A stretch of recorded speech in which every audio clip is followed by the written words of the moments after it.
There's finally a show discussing law enforcement issues. Real police stories, honest conversations, and perspectives from the cops and community leaders at the center of it all. Join us on patrol. Thank you for joining us for another episode of On Patrol with the Suffolk PBA. I'm CJ Hunter, the treasurer of the PBA. I'm Tanner Benmarty, the sergeant at arms of the PBA. And today we're excited to have Lieutenant James Gruenfelder on with us. James is the president of the Superior Officers Association of Suffolk County. Thanks for coming on, James. Thanks for having me. Really excited to be here. I had a couple opportunities that we unfortunately had to cancel to be here. Yep. But I'm really excited to be here with you guys today. Thank you. Yeah, thanks for coming on. And, we know, especially as the president of the Supervisors Union in Suffolk County, you have a busy schedule. So it's hard to align your availability with our availabilities from time to time. So it's great to finally have you on. Absolutely. Really happy to be here. Yeah. So when we initially started talking about having you on, it was right on the heels of the SOA settling your most recent contract. You guys had a great negotiation, and I think you came up with a contract that addressed a lot of the concerns that some of the members had. Yeah, we really are very happy with the contract. I'm very happy with the work that myself and the board put into it. It was so important for us. I mean, obviously, we're pattern bargain, right? We followed the PBA contract, and the PBA knocked it out of the park as usual.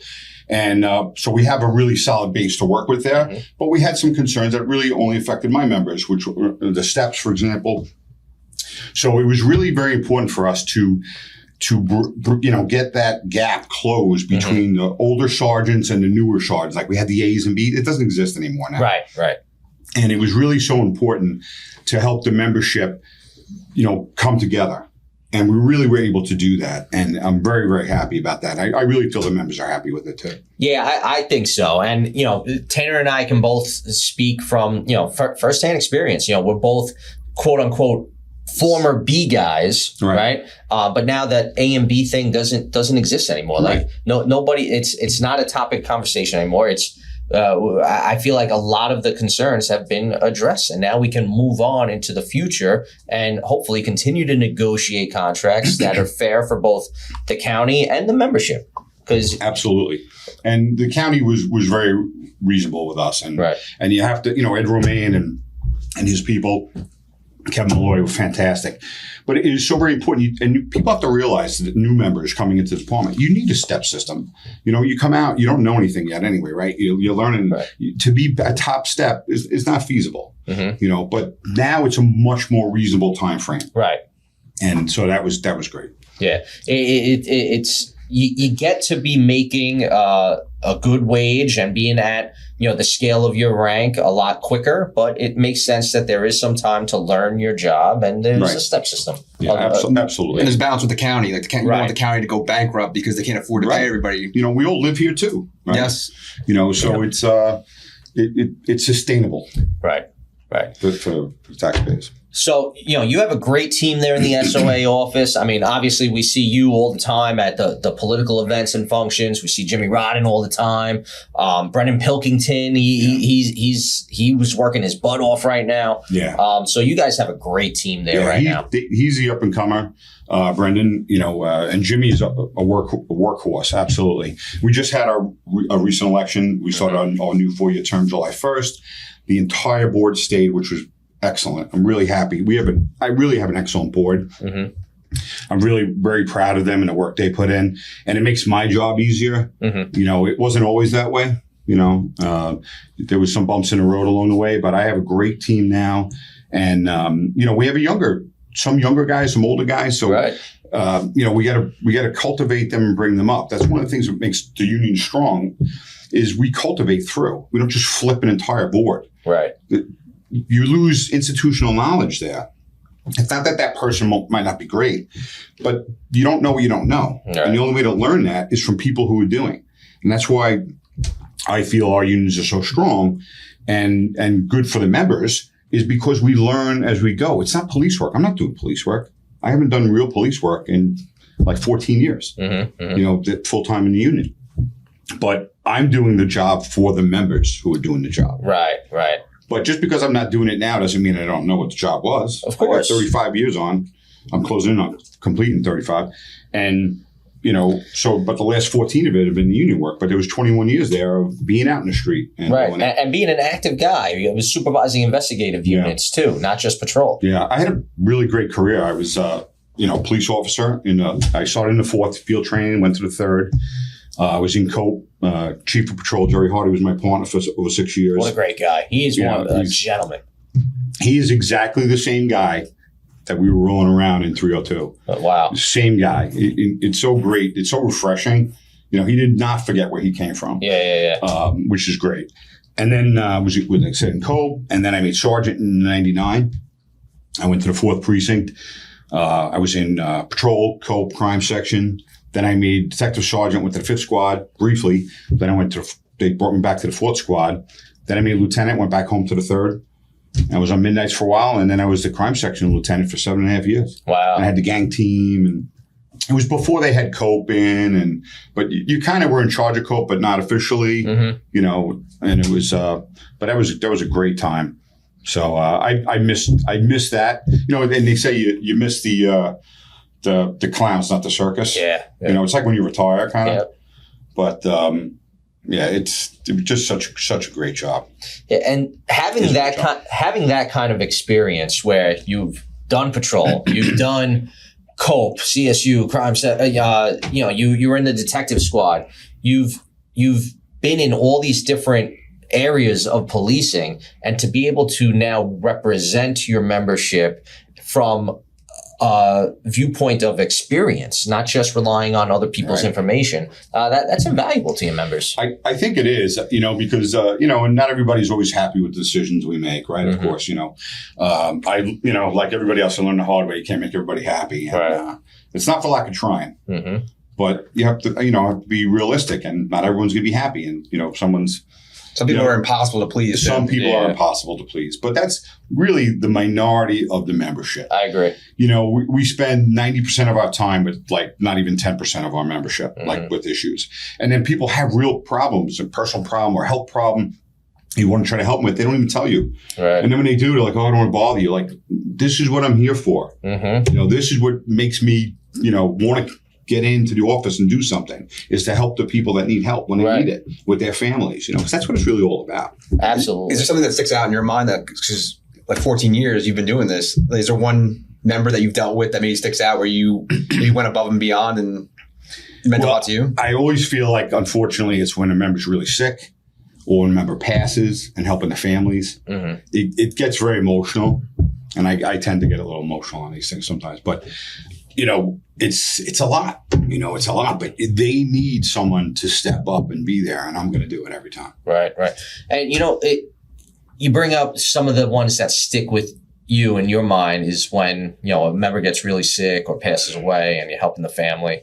That kind of led to a natural role that you have now played with the Brotherhood for the Fallen organization as well. Right. So the Brotherhood for the Fallen, I love them. What an amazing organization, started by Chicago. We joined in the Suffolk chapter, formed in 2016. I wasn't part of the original group that formed it. Jimmy Johnson's our president and stuff. Damon is our vice president.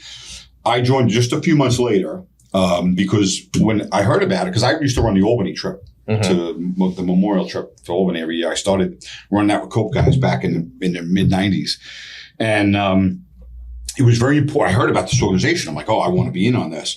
So I reached out to them, and I'm like, hey, who are you using for your emails? What are you doing with the website? Because at the time, I was kind of doing emails and websites for different things, the SOA and Steuben's. And I was involved. And I was like, hey, I can help you out. And then Jimmy's like, hey, let me get back to you. And then he's like, hey, you want in? And then I took over the roster. So I do the roster. So I'm the membership secretary now. So I do the roster, and I do make sure that we have it to payroll, because we do payroll deduction. Right. So we have over 3,000 members. We're closing, I think, 3,500. I think that makes us the largest chapter in the country. Absolutely. And honestly, I think we're bigger than everybody combined. But, wow. By virtue of our department, we range between the 9th and 12th biggest department. It ranges with a couple different departments, depending on hiring practices and whatnot. So, we are at an advantage there. And we're at another advantage where the county is people don't even realize how good this county is. On simple things, they let us do payroll deduction. Right. It's so easy now. If you're a member, and most people are members, if you're not a member, sign up. Right. I think we have over 90% participation. We have a really good percentage. Yeah. And now at the academy classes, because the academy lets us go in there, not on fraternal day, because it's not a fraternal organization. Right. We're, a legit 501c3 charity. Right. So it's different than joining the Steubens or the Emeralds or Columbias or something, which is great. And you should join those things.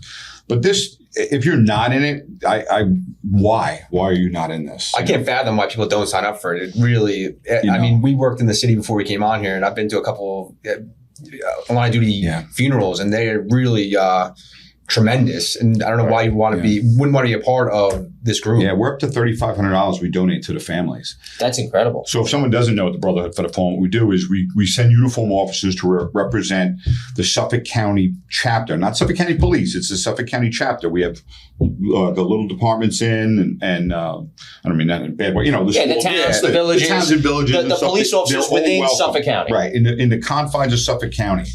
So it's very important to us. So the patch, of course, we love our patch, right? But the patch isn't as important as what you're representing, which is Suffolk County. So we send reps to the funerals, and then we give the families a check, and we'll meet with the other chapters and do it together. We always find a liaison, and it's really nice. So I've only been to one deployment, but it was out in Ohio, Columbus, Ohio. So that was the only one that I went on so far, just because of my schedule. It's tough. Yeah, right. I mean, anybody involved in the union work, you're doing 60-hour weeks anyway. Yeah, so it's tough. But when I retire, I'll and that's another advantage we have, because our members can keep the uniforms in retirement. So we have a lot of retirees that go for us. And we have a lot of guys that are great, 20, 30 deployments. Right. Inspector Foley's got over 50. I know. It seems like that guy jumps on great. Anytime there's trouble scheduling somebody to go. He jumps in. Yeah, he's our go-to guy. And it's great. He's on the board too, But so it's just really such a great group of people. And I'm just so proud to be part of that. Yeah. Really, and what a lot of people have to realize too is police officers take this job knowing the risks involved, right? And sometimes you become a police officer before you get married, maybe your spouse, wasn't always keen on having that sort of risk in their lives, but you can't help who you love. You fall in love, right?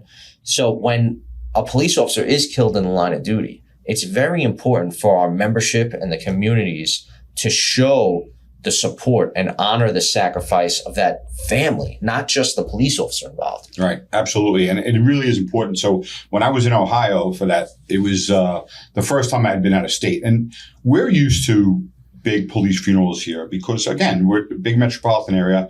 We're a big department. Nassau's a big department. The city's the biggest department in the world. Right. And so we're used to the masses showing up. We're used to tens of thousands at a line of duty. In these other places, they're not used to that. So then when they see patches, Suffolk, Chicago, Boston, New York, Colorado and stuff, they see that. And then we're all together. And they're like, where are you guys from? In Texas, they see the guys with the cowboy hats. And they're like, what's going on here? And the families, it's so amazing to them, to see it. And so when I was in Ohio, they had the people lined up on the streets with American flags and blue line flags. Oh, my God, it's just... It pulls out the heartstrings. Really, totally. And I'm a big softie. As I'm getting older, I'm getting more sentimental. It's but it's true, and it really was amazing. Yeah. And now the Brotherhood took over the Albany trip, so the Brotherhood runs now. So I've never got away from doing it in some ways. The Albany trip, because we have the police memorial, every May, like we have ours here in DC. But so we send the bus up for the day to bring people up and back who can do it. And it's just so that's always that's always a special day, and I think a lot of our younger members should really take that trip. Yeah. It really shows you a lot. You get to meet a lot of different people from different departments, and you get to see what happens throughout the rest of the state of New York, and how many police officers die in the line of duty every year. Yeah, right. It's an eye opener because before even though I was involved with the Albany stuff before the Brotherhood of the Fallen, I didn't even realize how many across the country. Right. And for us. So Brotherhood of the Fallen, if you get killed in the line of duty, like intentionally, you're murdered, and it averages one a week. Oh yeah, that's insane. Yeah, I would never have guessed that. Right, and like you said, it's when a police officer gets murdered, shot, stabbed. It's not the car accident that still counts as a line of duty death, but we have a lot of members that die just in motor vehicle accidents. Yeah, because we're driving around. 9/11 didn't count the COVID, didn't count any of that. Right. It's incredible. So it probably with, training accidents and all kinds of things, it's probably 3 a week. Right.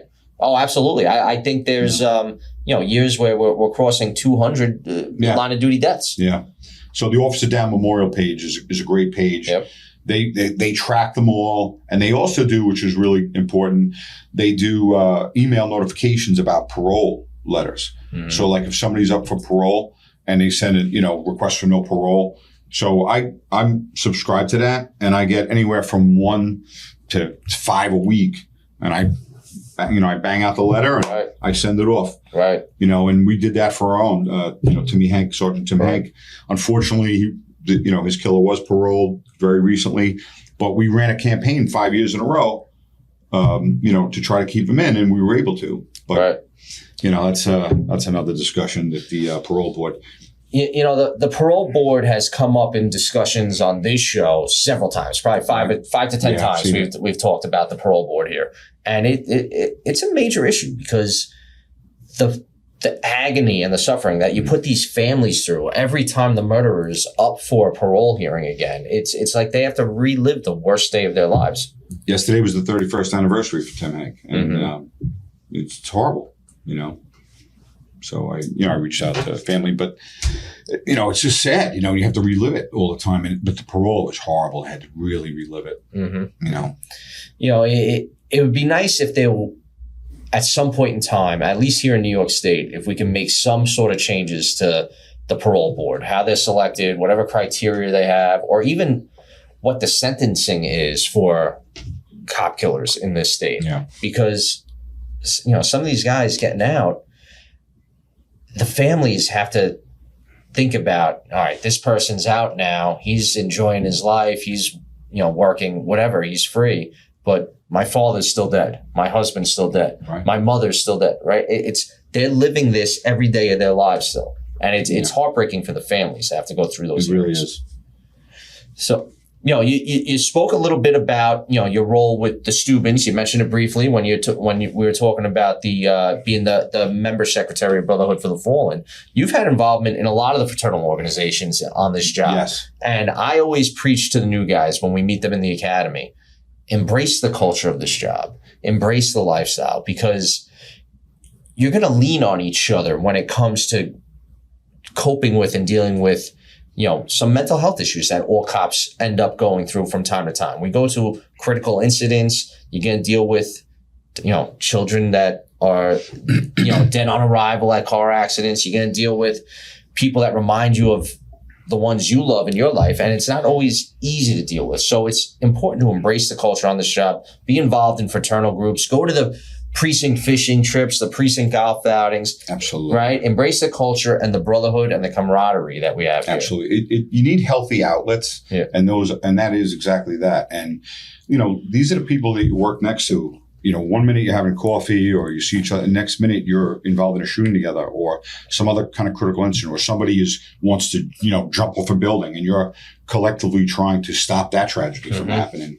And we really do everything. We're like garbage men, psychiatrists, JV psychiatrists, nurses, doctors. We negotiate with. I wrote an article about 10 years ago called Mr. Fix-It Short, but it's really what we do. We do, and we're going to get judged. Like they're going to review a 2-second clip on your body cam for like 100 hours trying to rip it apart. You had to make a decision like that. Right. And you have to live with that decision. So you do it based on the best you can. But, Michael Kenny used to say, he was a retired police officer. He said, nobody ever calls the police when they win the lottery. Right. They don't. Right. There's no good, I get pulled over like, oh, you're Of course. Luckily I don't get pulled over that often because I follow the rules of the road. But, so, it's weird, right? So, and when's a good time? Oh, the police officer delivered a baby. Oh, that's great. But you shouldn't be delivering a baby on the side of the road. They should be in a hospital. It's through the music. Right. All right, let's do Lamont. Like, that's what it should be. It shouldn't be a radio blaring and cars whipping by the expressway at 70 miles an hour, it's 55, when you're trying to deliver a baby. So that's stressful. There's no good time for somebody to be dealing with the police. Right. And they call for everything. Right. There's sometimes it's like, wait, why did you call us? It's silly. But that's what we have to deal with. And it can be such mundane stuff to legitimate tragedies. That's what we get. So, people don't realize how many stressful incidents we see during the course of our careers. An average person might see 5 or 10 really bad things in their life.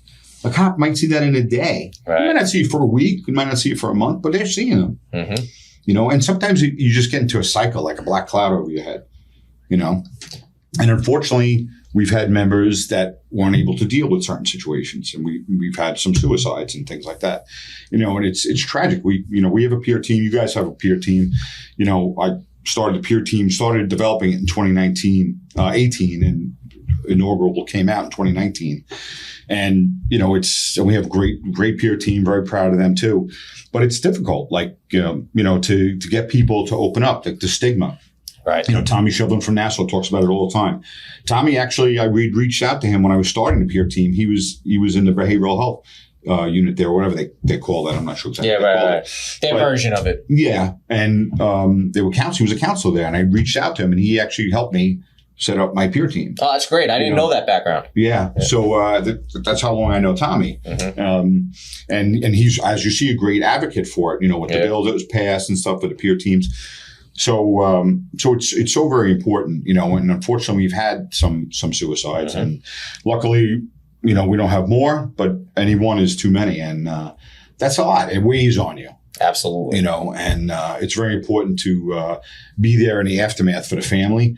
And it's a fine line, though, because you don't want to be too much, right? You don't want to be on them all the time. You don't want to be overbearing. You don't want to be overbearing, but you don't want to disappear.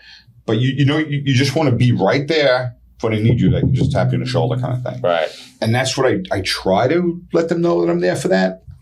And they think I'm successful. I have relationships that I carry on, and talk to them. But again, if they need me, I'm here. But I don't want to be too much. Right. I'm sure each family is different too. I'm sure some family wants it more than others. Sure, absolutely, and that's normal. Yeah, that's normal coping too. Everybody copes differently. And at different times, they want to distance themselves from the police department. Maybe they're mad at the police department.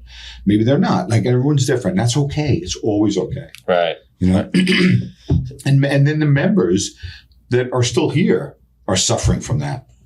I carry wounds from these things. Of course. Everybody does. Yeah. So people forget their coworkers and stuff. It's like, hey, check in on each other. Right. It's okay to not be okay. I'm glad you brought that up, because that sometimes gets lost in the mesh. Because a lot of times, like when a member commits suicide, the part of the culture is that we're all together a lot of the time. Right. Like, you work next to a guy for so many years, and you got to so many calls with this person, and a lot of times but I'm just saying that sometimes the guys that worked around him are kind of like forgotten. Maybe they've been separated for a while, and you talk to guys that maybe went in different directions, and sure.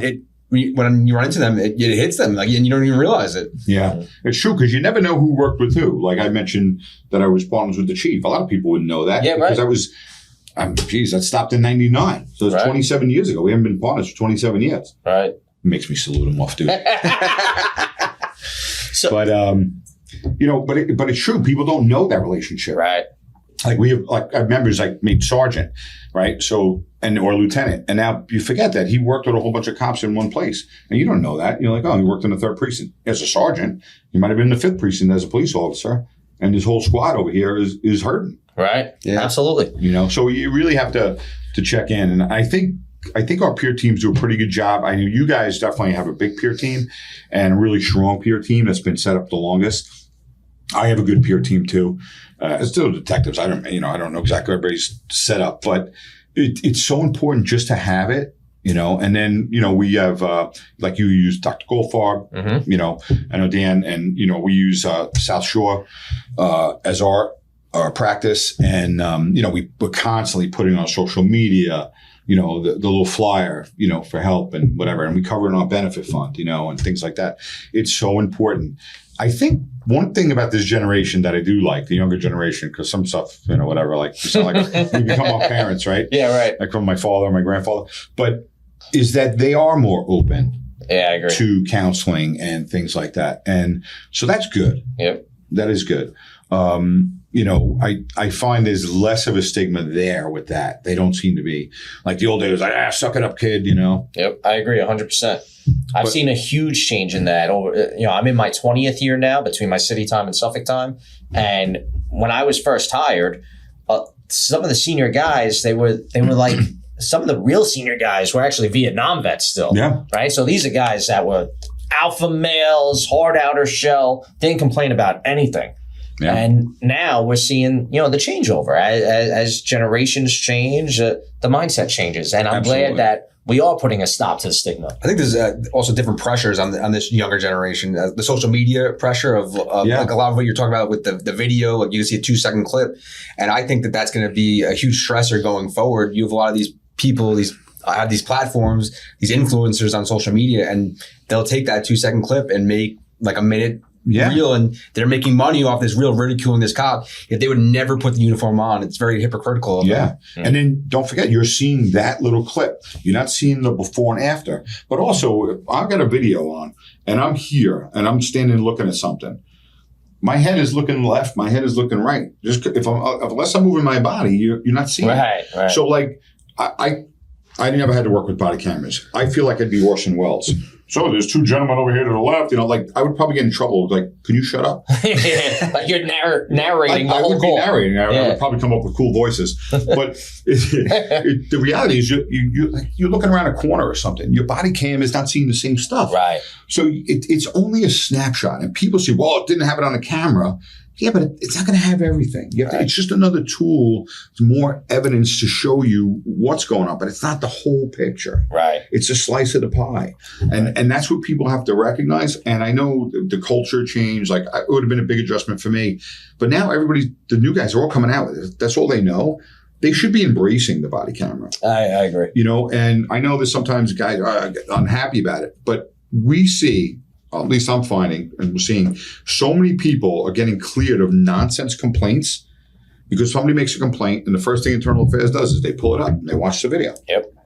We're getting exonerated without even needing an interview. Right. The cops don't even know. Cops don't even know until after. Yeah. And that's a good thing because they say, the person slapped me in the face on the car stop. And you walk up there and you see the entire car stop. Everything's fine and goes about their day. Yep. And now the guy loses the ticket. Now he makes a complaint. It's like, so it's nonsense. Mm-hmm. Now, listen, could bad things happen across the country? We've had some bad actors, right? We've had some bad actors here. Okay, we don't want them either. Nobody wants it. You don't want a guy next to you who's a bad guy. Right. But listen, the job is a cross-section of society. It's a civil service job. Right.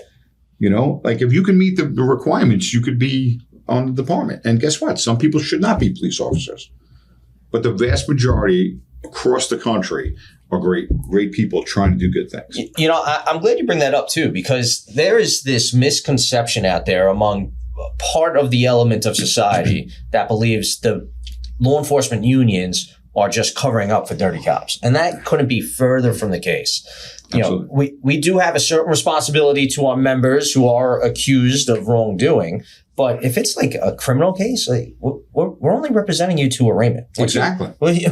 We're not paying hundreds of thousands of dollars of lawyer fees for somebody who's accused of something egregious. Right. That's just not happening. No.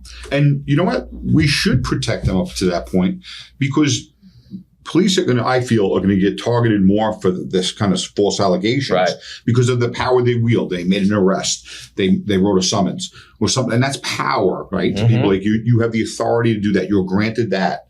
And you do that. That's part of your job. So you're going to be a target. So we need to defend them so that they can do that job. Right. Right? But then you find out, oh, no, they were a bad actor. Okay, well, we found that out. The court system did its job.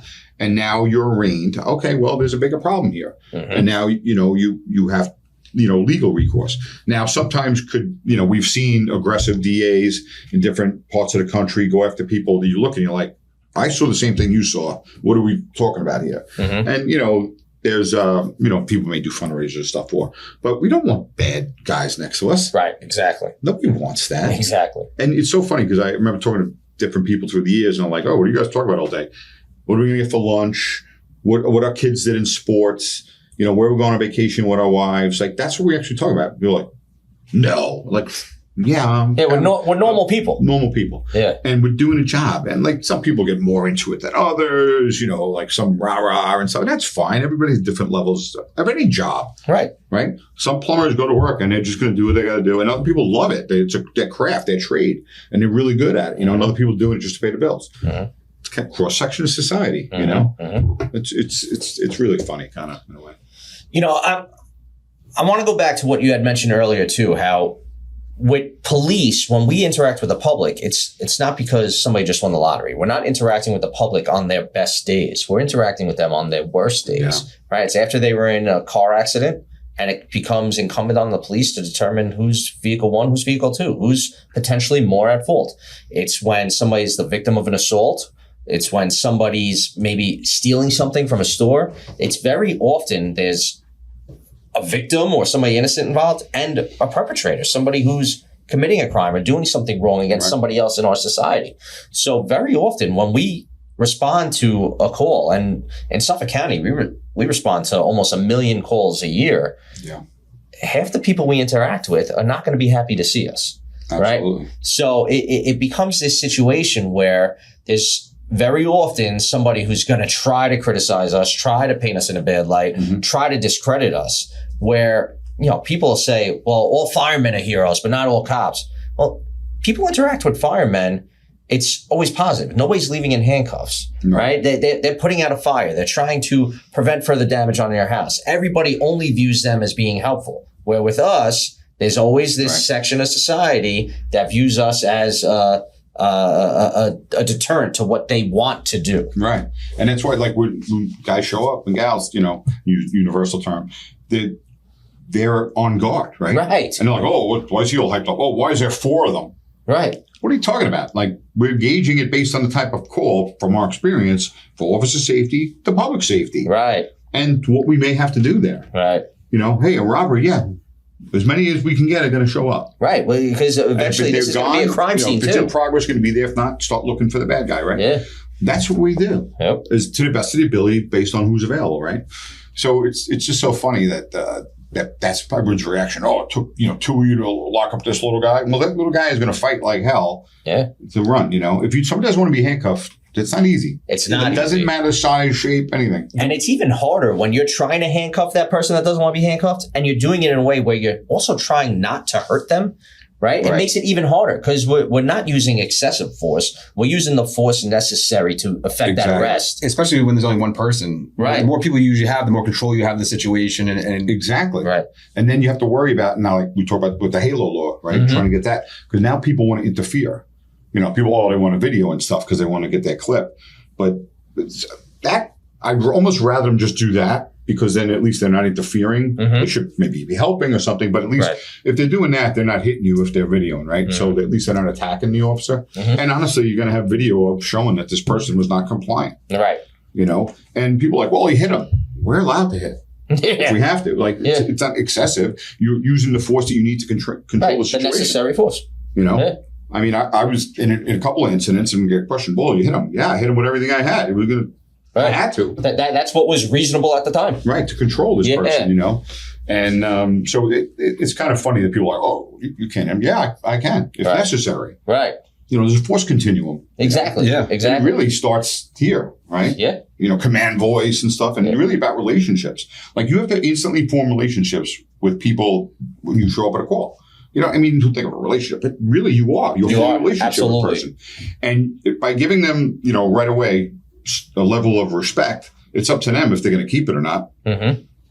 Hey, how are you? Oh, whatever. What's going on? And then you go south. Well, now I know we're not going to be friends. Exactly. Exactly. But I know who's the combatant, who's the victim, who's like, you have to figure it out. You have to form these relationships quickly, and then again, you're going to be judged on that. They're sitting in a courtroom and play the same 2-second clip over and over.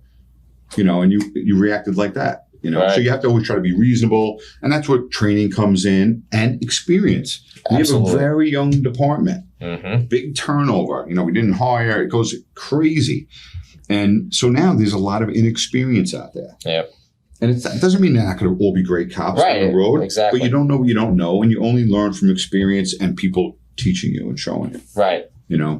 So. Yeah, that experience level. When you have the senior officers on patrol that maybe only have 5 years of experience, that we're at a disadvantage than, decades in the past where the senior officers on patrol had 20, 25 years on. Yeah. When I came out, Mike, there hadn't been a class. I came out in April '92. I hit the streets. I was part of the 91-110 class. Yeah. Had to get the plug in. The legendary class. There's only 10 of us left. Legends in your own minds. That's it, exactly. There's a 93, like 114 or something that thinks they're coming up, but whatever. But anyway, we were the first class in like almost about 2 years or a year and a half. So it was great because, we were a pretty big class, over 100 and stuff. So there was a few of us in each squad, but we had plenty of FTOs with the senior.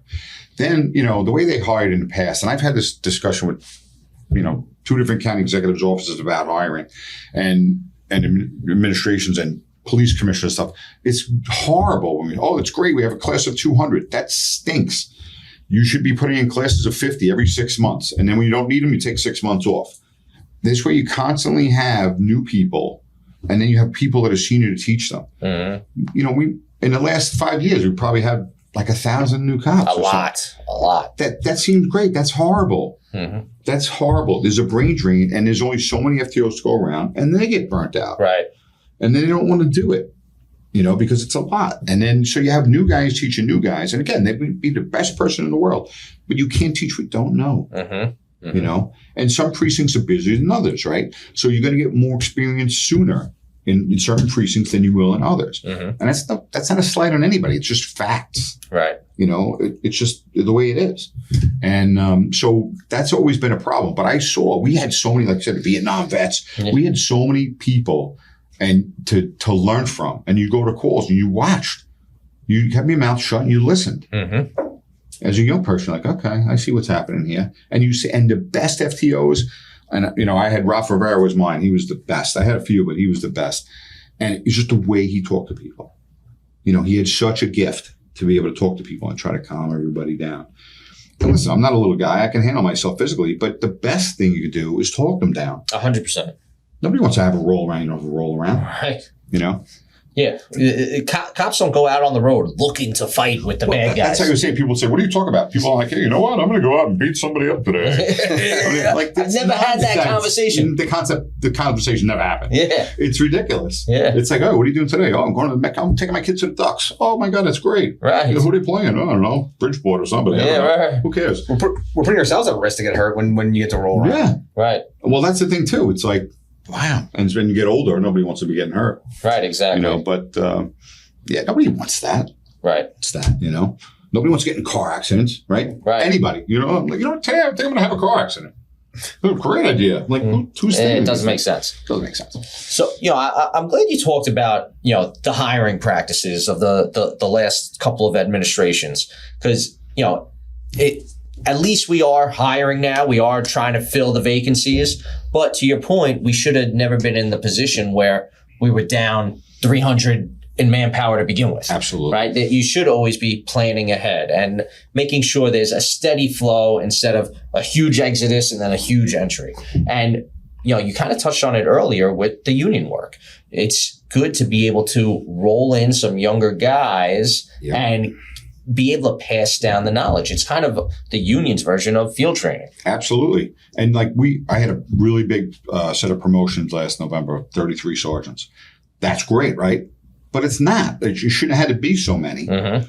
But we had a lot of retirements. And they come in droves because the classes hit the years run at the same time, right? Right. So we tend to have January retirements, we have July retirements, and there's a spattering here and there, but that seems to be the high points, mm-hmm. right? So you have this, you lose everybody in January. Of course, you're not going to fill the spots yet until they all kind of go. And then usually by March, we're getting filling it in. Mm-hmm. But so it goes in a constant cycle. So you have these large group and it seems great, but that's 33 new sergeants, new supervisors who are learning and they're all like there's 2 or 3 in one spot. Mm-hmm, mm-hmm. And you're like, well, who's teaching them? Mm-hmm. You go to supervisor school and you definitely, learn there and stuff. But again, it's like any other job. You can go to classrooms all you want and it gives you, the concepts and things and that's great. But doing is how you really 100%. Put it all together, what you learn in the textbook, right? Or 100%. What someone's teaching you. And we have great lecturers and all that good stuff.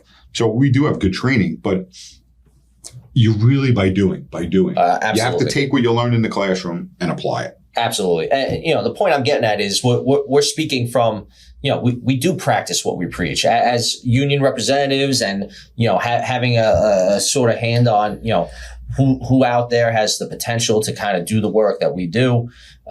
You have a good young crop of guys coming in that are learning from the senior guys we spoke about, the Jimmy Roddens, the Brendan Pilkingtons. You got guys like Kevin Mayali, who spends half the year up in Albany doing a lot of advocating for your members and for the general public. Kevin Muller, who's a very bright guy. You have a lot of young guys now up and coming. Yeah, and those guys do a lot of the political work, right? People don't understand, like with lobbying and things like that. We're fighting for our members' rights. My members are like, we shouldn't be involved in politics at all. Well, you could think that, but who's voting for our contracts? Who's voting for our healthcare stuff, right? Who's voting for the laws that protect us? Right. The politicians are. So if you don't advocate for yourself, meaning the police, who's going to advocate for us? Correct. Nobody. Most of the work we do up in Albany, and you guys know this, but a lot of people might not, is stopping bills, not even it's not like getting stuff. It's fighting off ridiculous laws. Mm-hmm. Maintaining those open lines of communication to explain why the relationships. Right. Explain why getting rid of qualified immunity would be awful for public safety. Right. I mean, there's so many things, but it's really, everything's relationships. Again, like you go to a car accident, or whatever, you go to a call, you are forming relationships. The best thing any new cop should do, old cop, anybody, any cop, really anybody, not even cops, anybody, is be able to talk to people. Mm-hmm. You're not going to agree about everything. Right. But you better have that dialogue. And it's really gotten so far apart. And I think I blame a lot of it on algorithms. Like everybody's on there, 100%. Instagram or whatever. But you're seeing, you like one thing. Like, I'm a big guy. I like turtles. Like when I retire, I'm going to be like protecting sea turtles and stuff. I'll be with an umbrella and like a wiffle ball bat fighting off seagulls to let them get to the water. But that's great. I like sea turtles. Oh my God, I clicked on this thing with sea turtles. I can't, it's like, oh my God, how many turtles am I looking at here? Right. It's funny, but so you see, and if you like something with politics, you like Trump, hate Trump, doesn't matter. I don't even care. Like whatever you do, that's all you're going to see. It's going to just reinforce what you already think. So that's all you think. And then somebody says something else, and you think the whole world is seeing what you're seeing. Right. And that's bad because people went like this. Like, when did public safety become a partisan issue? It's unbelievable, isn't it? It's insanity. Yeah. I mean, they say, oh, your father's Democrats. Like the Democrats and Republicans were like here, and it was the middle. And public safety was always fine. Mm-hmm. And if you think about it, it would kind of make sense that a lot of cops would be Democrats because we're kind of open-minded. Like people don't think we are, but we're more open-minded than people think because we see so much. I agree. And people think, oh no, he's going to be no, we're actually more open to a lot of things than people would think because we see it all. I agree. So you're like, oh, okay. It's not that big, not a big deal, whatever topic it is. So, but everybody's gone this way, and public safety, it's like horrible. Like look at all the anti-police stuff. It's coming back a little bit, the pendulum swinging, but it's like people are so far right or so far left. Stay in the middle. Yeah.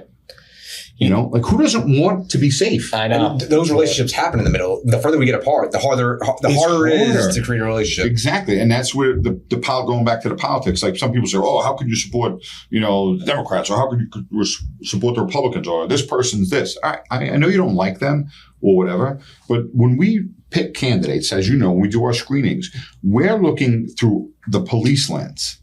Healthcare, contracts, laws, like where are they on public safety? Right. Like, pick a stance and I'll make up thing like, save the whales, kill the whales, like whatever. I don't care what their stance is on that. Right. And some people will have like a very important stance on a religious issue or something. Okay, but the local legislator is not involved in that. Right. Even if they have an opinion, it's their own opinion, and they're not voting on that. Right. So the union's telling you, hey, this is who we support because we feel this is the best candidate for what we're trying to achieve. You should be supporting that. Mm-hmm. And again, like, well, they don't believe in whatever. Okay, well, if that's your voting thing, then I guess you're going to vote the other way. Right. But don't vote against them because we're saying to. You're cutting off your nose to spite your face. Yeah, right. It's insanity. And trying to get people out to pack walks and stuff. Mm-hmm. Very difficult. Very difficult. You guys have done a great job with your pack teams. And I'm reaping the benefit of it now because the younger guys that were involved in it are making boss. Right. They're making sergeant and stuff and lieutenant. So I'm getting some younger people involved. So again, they see it too. That's one thing with Generation 2. They do see more so than I think the older generation did. Right. That it is important, especially because you guys are getting them young. I think you've done a great job. I know you're being very humble right now, but I see you out all the time. I see a lot of your board members come to the walks. Yeah. I know Kevin Mayali and Kevin Muller too. They're very involved in pushing the younger guys to come out as well. But your entire board, I've seen each of them out at the PAC walks. Those guys in particular, are my heavy hitters with the PAC stuff, and they get it. Right. And they were B guys. Like they were my only B guys. And they get it. So, and again, there's really no B anymore because, like, going back to the contract, we were talking about that. I was like, what was important to the guys? I knew what it was, but you want to hear it from them too. And it was the steps. And we achieved that goal. And it's not unreasonable to have 3 steps. Right. It's not unreasonable. Right. You're not going to go from 5 steps down to 1, right? You come to a happy medium within reason, something that's sustainable, a good deal for the county and taxpayers, but also a good deal for our membership. Absolutely. And so we are getting some more people involved, but people, and I don't want to knock on doors and talk to people. Well, some of it's not talking to people, it's just hanging stuff on doors. Hey, do the phone bank. You're not over the phone, you don't have to, whatever. But even just getting involved and coming to events and supporting, flying the colors. People say, oh, okay, you're in the SOA, you're in the PBA, And it again, about relationships. And I have to say, like, I personally love the PBA board. You guys are great, but like, I know all the trustees. I don't know delegates and stuff. There's just too many and so many young guys. But I know every trustee. I have a relationship with each one of them to different, degrees, and not that I, have to, they have to talk to me or anything, but there's a mutual respect there. Right. And so now it makes it so much easier when you see something, have to deal with an issue, good or bad, that, hey, listen, we have that relationship. Again, it's a relationship to have that conversation. And again, we're not going to agree about everything. There's things that we don't agree with the PBA, right? But that's not going to affect what we do when we're talking about scope and our healthcare. Right, exactly. There's a bigger picture involved. There's a bigger picture, and it's for everybody, and it's not just for the member. It's for your family. Right. And that's what we do. And a lot of people don't want to do this work, right? A lot of them don't. 100%. And then you have some people, which is, like I have some trustees that only want to be a trustee. And I shouldn't say only, because trustee is a big deal. Right. It's like a vital role. I got 1 in the precinct. I have like in the precincts 1. And then, some others could like spread out over special patrol and headquarters and stuff. But basically I have 1 in each precinct. Right. That person is so valuable, to their membership. And I don't know if the membership really appreciates it. I don't mean it in a bad way to appreciate it. I just don't think they realize how much is on there. Not everybody recognizes it. Yeah, right. And I don't mean it in a bad way. Like they just, because it's like, oh, I don't notice the oxygen because it's always there. Right. It's kind of the same kind of thing. So my guys, I told guys right now, are great. They really are, and they do a good job. And some of them don't want to go further. They don't want to be, and that's fine. Yep. Like I got involved in the 3rd precinct. That's where I started as a trustee, and I was a trustee for several years. And then I moved on into different positions, the roles through the years, but. It's and now I'm president 6.5 years. Wow. And I'm glad that you bring up that it's fine and it's good that some people want to be trustees and stay at that role, because for some people that's a niche that they fall into and they're good at that. You need good representation at every level. Like at the PBA, we need good delegates. We need good trustees, sergeant at arms. Not everybody's going to eventually be an executive board member or a president. It's just, it's impossible. It's great when people accept their roles. It's like, I know your son was a good baseball player, right? So I know you're probably very into sports, but like on a team, a lot of times you have guys that are maybe fighting for certain spots, and you have guys that realize their role in the team. And sometimes that's more valuable than having 10 all-stars on your team. Exactly. Like, when I was a trustee, I tried not to let anything leave the precinct. Right. Nothing should go up to the precinct. I can handle it there. Yeah. And I have my guys that do that. I don't even hear about stuff. They let me know when I find out about it. It's okay. Just so you know, we had this little issue worked out. Great. Yeah. You're doing a great job. Exactly. It shouldn't get to me. Right. Not that it, whatever, but it shouldn't. And there's so much going on there, and you just see but to not want to get involved further. Again, it's fine, but some people, we got trouble. Like, there's not a lot of competition sometimes where people don't want to be trustees because they don't want to do this kind of work. Right. And it's time consuming. It is. You know, oh, you guys have some perks. Yeah, we have some perks. But honestly, they're not compensated enough for their time as far as I'm concerned. You know, and because you just don't, you know, besides regular being a police officer, or police supervisor, right. You know, now you have to worry about everybody else. Right. And you know, it's funny, you know, yes, there are some perks to doing the union work. There definitely is. Nobody's going to deny that. But if you broke down the amount of time we put into this and then what the perks are, and you broke it down to like an hourly or annual wages, if we put the same amount of time into working a patrol car on the midnights, we'd be making more money. Yeah, absolutely. You know? Absolutely. Yeah. So it's, you know, it was never about that for me. Right. Anyway, I mean, it's got to be a labor of love. It's got to be something that you take really pride in and enjoy doing. Because for me, it changed the complete course of my career. Mm-hmm. You know, I was pretty fast tracking. I was moving pretty good. Mm-hmm. You know, I was sergeant for 7.5 years, detective sergeant, but for 10. Mm-hmm. You know, I made lieutenant. And I've been a lieutenant like 22 years now. Wow. It's crazy. I've been full release in the Union like 14 now. All right. But, you know, I was on a path. You know, I'm pretty sure that by now I'd probably be bossing Hardy around. and you know, it's funny too, because, you know, everybody's career paths, your skill sets take you in different directions. It's like there's great sergeants out there. Not every sergeant wants to be a lieutenant. Absolutely. Right? Not every lieutenant wants to be a captain. Correct. Right? You might fit a certain role that you could do really well, take pride. And there's something to be said about that comfort of being really good and being able to take pride in a specific role. Yep. And I love what I'm doing. Like I joke about that. Like when I made that career change, mm-hmm. I was a crime section lieutenant when I got elected trustee. Right. So I was already a lieutenant and I was in crime section. That's kind of weird to get, but the membership in the third recognized that I cared about them and I meant it. I remember my dad was not happy with my decision at first. He's like, what are you doing? Like, because I was one test away from, you know, right. Because like I was basically 9 on both my tests when I got made. So I was top 10 and I'd never taken a captain's test, you know, and so he was not happy with me at first about it. We talked about it. And then he started to see what thing. And then later he's like, you made the right move. Mm-hmm. Because it was, I guess, better suited for me or for the members. I don't know. So, you know, because I really care. Like I call it gas and give a shit. So I have gas in the tank for them. Yeah, give a shit. I like that. But it shows. I mean, you're not just the SOA president. You're involved in all these other things that affect our members. Yeah, you go above and beyond. I appreciate that. I believe in it. You know, and it really means a lot to me to be at these things and do as much as I can. But it takes its toll too. It takes its toll on me. It takes its toll on the family. Right.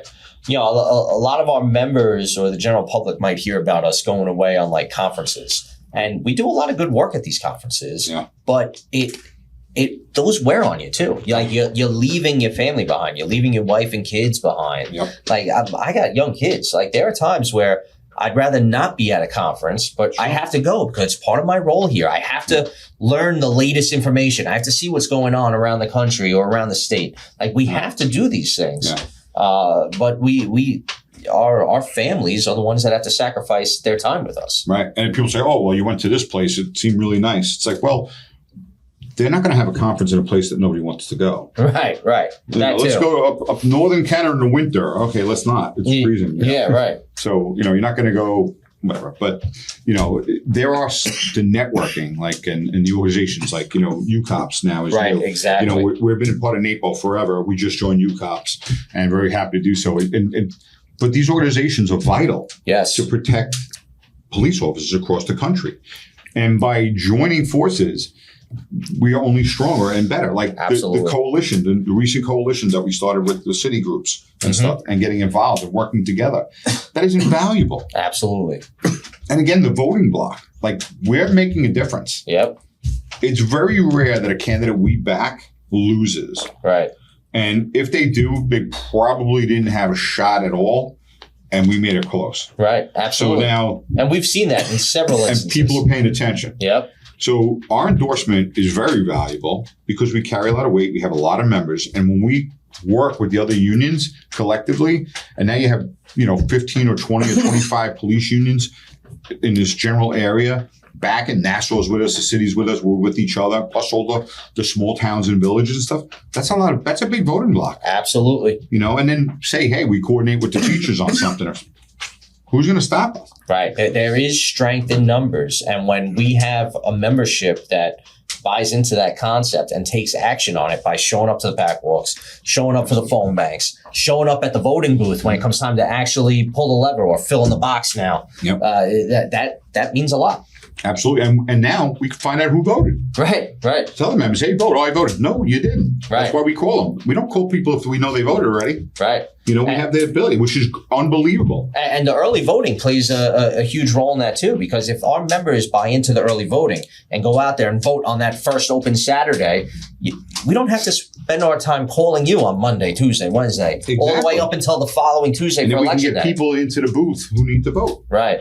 And it's such a really, I tell you that I'm so proud of the PBA work on that and the other organizations and LILAF and PCNY and the Suffolk Police Conference, the Nassau Police Conference, NAPO, UCOPS, getting involved. Right. FOP, like we're not really involved in it, but like groups like that, that are looking to they're making a difference. Right. Trying to make a positive difference in the society, country, state that we're living in. Even our Suffolk Coalition here, we with the Sheriff's Office, and the police conference and probation, and we sit down and we screen these people. That is such a great process. And this year you guys kind of did a great job with the PBA doing it. I think I'm up next year. I think it's us. I think we host next year because we rotate the whole thing. Right. Everybody takes their turn. The detectives did the year before. And, we get the best lunch in SOA. We try to step it up this year. Yeah. But but it's so important to work together. Right. And to be able to have the perspectives of we're all law enforcement, but you have the perspective of the cops out on the street, the corrections officers that are in the jails, the probation officers that are following up with these guys after they're released from the correctional facilities. Like, it's great to have the perspective of all these different unions and that have a piece of law enforcement every step of the way. Right. And we're going to have different things that are more important to us than others. But by knowing what they're looking at as important, we have develop a respect for it and maybe see, hey, you know what? I'm going to get behind that. Right. Because I see how important it is for them. Right. And then, it works both ways. We can support each other. We don't have to be, it's the divide and conquer. Right. Well, do the opposite. Unite and conquer. Strength in numbers. Yep. The HALT Act is a huge topic of conversation, and that's something that affects corrections officers more than it affects police officers. Sure. But they could explain to us exactly what's going on. So we have that perspective of saying, let's go along. We're trying to get some rollbacks and reforms to the HALT Act. Right. Yeah. So there's a lot of good stuff. And then we have right now, just to switch gears a little bit, like our command staff and our police commissioner. Oh, they're great. And we have such a strong relationship with them. Again, we're not agreeing on everything. Of course. But to have the dialogue, the ability to have the dialogue, and to be reasonable to at least hear your concern. Right. Again, not going to agree on everything, and that's okay. But if I can go in and make my pitch for whatever it is I'm looking to achieve, and I can have an honest and open dialogue with them. And even if we don't get what we're looking for, but to have that understanding of why we're asking for it, and maybe then really get the reason why not. Right. Maybe I didn't look at it that way or whatever. Or maybe we can make an adjustment that kind of makes everybody happy. Policies or something like that. And we have that all the time. And the ability to have those conversations is so important. Again, relationships. Yep. Those open dialogues and that open line of communication are invaluable to every Suffolk County resident.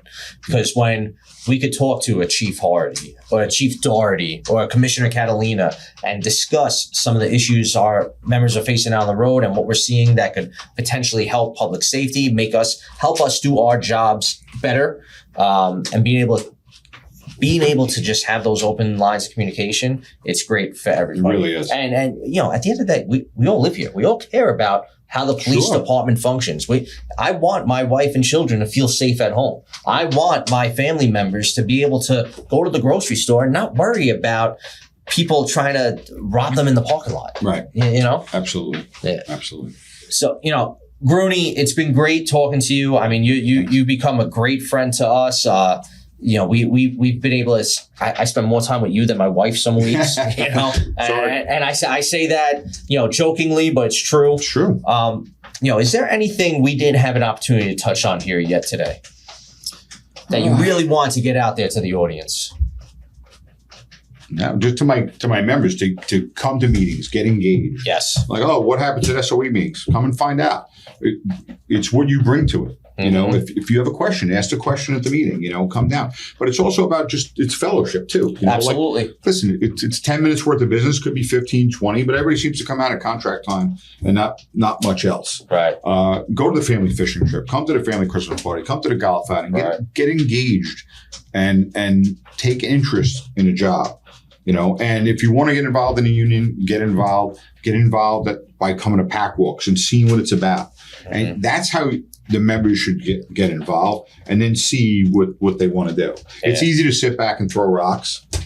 Come see what it's about. Come ask questions. You know, I think we do a very good job here, the unions in Suffolk County, of taking care of our members. And I think the proof's in the pudding, right? But we need more member engagement in certain things, and PAC is the biggest one, just to re-hit that. Yeah. You know, we speak a lot about open lines of communication with the elected officials that create policy and law. That open line of communication also works with our membership and the union boards. Absolutely. Right? We need that open line of communication so we could hear what's going on from your perspective. Yep, absolutely. Yeah. Gruny, thank you for coming on. We appreciate the talk. Thank you. Thank you. Thank you. Yep. Thank you. All right, brother. Please remember to like, share, follow, and subscribe.